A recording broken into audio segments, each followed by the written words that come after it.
Nosotros somos el equipo 2 y más adelante vamos a resolver el ejercicio 4.57. Bueno, vamos a explicar el ejercicio 4.57 y dice así. Se produce metanol haciendo reaccionar monóxido de carbono a hidrógeno. La corriente de alimentación fresca que contiene monóxido de carbono e hidrógeno se une a la corriente de recirculación y la corriente combinada se alimenta a un reactor. La corriente de salida del reactor fluye a una velocidad de 350 mol sobre minuto y contiene 10.6% por peso de hidrógeno, 64% de peso de monóxido y 25.4% de peso de metanol. Observe que estos son porcentajes en masa, no porcentajes molares. Esta corriente entra en un enfriador donde la mayor parte de metanol se condensa. El metanol líquido condensado se retira como producto y la corriente de gas sale del condensador, la cual contiene monóxido, hidrógeno y 0.40 mol de vapor de metanol sin condensar. Y se recircula y combina con la alimentación fresca. Inciso A. Sin hacer cálculos fue ve que tiene suficiente información para determinar y las velocidades del flujo molar de monóxido y hidrógeno en la alimentación fresca. Y 2. La velocidad de producción del metanol líquido y la conversión de un paso y la conversión total del monóxido de carbono después de la reacción, los cálculos. Como siguiente vamos a realizar nuestro diagrama y queda de la siguiente manera. Queda entrada al reactor a la cual sale el condensador y se vuelve a recircular, pero en el condensador tenemos otra salida. Y bueno, para realizar esto utilizaremos nuestra tabla periódica para sacar los pesos moleculares de hidrógeno, del carbono oxígeno y del metanol. Bueno, posterior, haciendo las conversiones a moles, queda de la siguiente manera. Del hidrógeno se va a dividir 10.6 sobre 2.01 mol, a lo que equivale el peso molecular del hidrógeno, y nos queda 5.2736 mol de hidrógeno.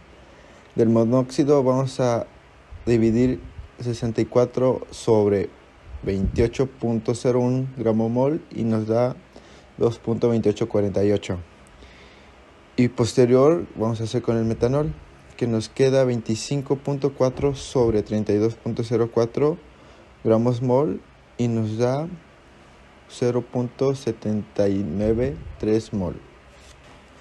Después hacemos la sumatoria de estos tres y lo vamos a dividir sobre el total. O sea, bueno, haciendo la sumatoria nos queda 8.3514 mol, la cual lo vamos a dividir sobre la cantidad que nos dio de hidrógeno, que es 5.2736 mol, y nos da como resultado 0.6314. Asimismo con el monóxido, que vamos a hacer lo mismo y nos tiene que dar 0.273582. Igual con el metanol, que nos da 0.09495. Posterior vamos a multiplicarlo por el 100%, pero aquí el 100% es 350 mols sobre minuto. ¿Y por qué? Porque es la corriente de salida del reactor que fluye a esa velocidad, y es por eso que es nuestro 100%. Y bueno, una vez haciendo esto, vamos a multiplicarlo y nos tienen que salir en moles, así como el N hidrógeno es igual a 220.99, el N monóxido es 95.27 y el metanol es 33.215. Bueno, yo les voy a hablar sobre el inciso B. Dice, tras varios meses de operaciones, la velocidad del flujo del metanol líquido que sale del condensador comienza a disminuir. Mencione por lo menos tres posibles explicaciones para este comportamiento. Indique que podría comprobar su validez. Bueno, el primer comportamiento que yo veo que puede influir bastante en el flujo del metanol sería una fuga en la tubería. Como pueden ver, aquí está más o menos nuestro diagrama de reactor con el condensador. Si nos ponemos a pensar, el condensador está entrando 350 moles por minuto. Entonces, si una pequeña fuga pasa en la tubería del reactor al condensador, esto haría que se pierda parte del porcentaje de este producto, en cuyo caso pues sería el CH3 o H. Como podemos ver, si una pequeña fuga ocurre aquí, parte de ese producto se perderá, entonces hará que otra vez se entre en el condensador y cuando llegue al reactor de nuevo por la tubería N4 van a ser menos las cantidades a las cuales van a salir, en este caso en N3. Entonces, una pequeña fuga en la tubería del reactor condensador puede ser algo fundamental para ver por qué es que los moles están saliendo un poco más pequeños. O en este caso también podríamos ver que en N4, en la tubería N4, si vemos una pequeña falla o una pequeña fuga en esa tubería, va a hacer también que los moles bajen al final, o bueno, sean diferentes los moles que salen de salida, ya que esta también es proporcional a N3. Otra pequeña causa sería impurezas en la alimentación. Como podemos ver, en este caso está entrando CO y hidrógeno.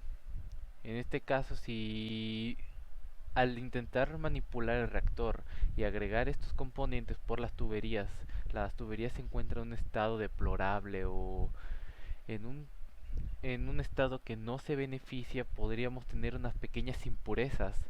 Esas impurezas podrían causar que la reacción que tenemos, en este caso CO2 más hidrógeno, que da CH3 o hidrógeno, podríamos tener que esa reacción no se cumpla, entonces haciendo que los moles por minuto no se den, ya que puede una parte de los productos que tenemos inicios no reaccionen como deben y reaccionen en otra mezcla completamente diferente.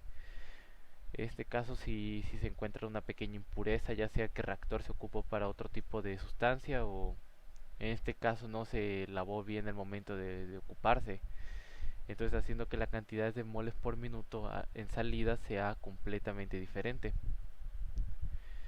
Es una causa bastante válida porque pues muchas veces sucede que el equipo no se encuentra en un estado que nosotros deseamos para que ocurra la reacción. Por eso es importante tener en cuenta este tipo de cosas a la hora de usar los reactores, ya que una pequeña solución que reaccione con otro tipo de reactivo que tengamos en la tubería puede hacer que sea completamente diferente el producto, en cuyo caso ya tendríamos una gran pérdida, ya que no tendríamos la cantidad que se tiene esperada, ya tendríamos un error. En este caso puede que sea un error pequeño o puede que sea un error grande y arruine todo lo que vendría siendo el resultado. Otro problema sería al analizar las muestras. Al analizar las muestras del reactor, podríamos dar que no se calcularon bien lo que reaccionó, entonces dando una cantidad muy pequeña. Este ya sería un problema más que nada de la persona o el encargado de calcular cuántos moles están saliendo.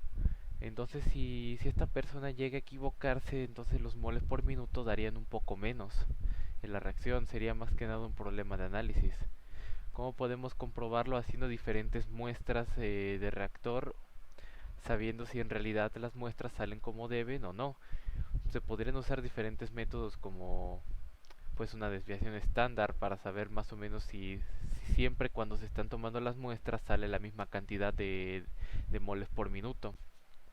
Porque al hacerse diferentes pruebas se puede dar a entender que en promedio debe salir una cierta cantidad de moles por minuto, y si en cuyo caso sale un poco más elevado, un poco más disminuida, significa que hubo un pequeño error.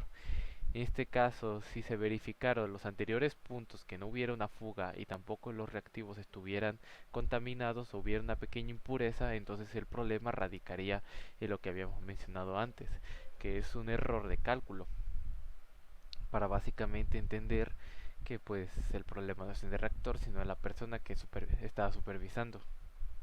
Y pues esos serían los tres puntos que yo pondría en consideración por cuales los moles por minuto bajarían.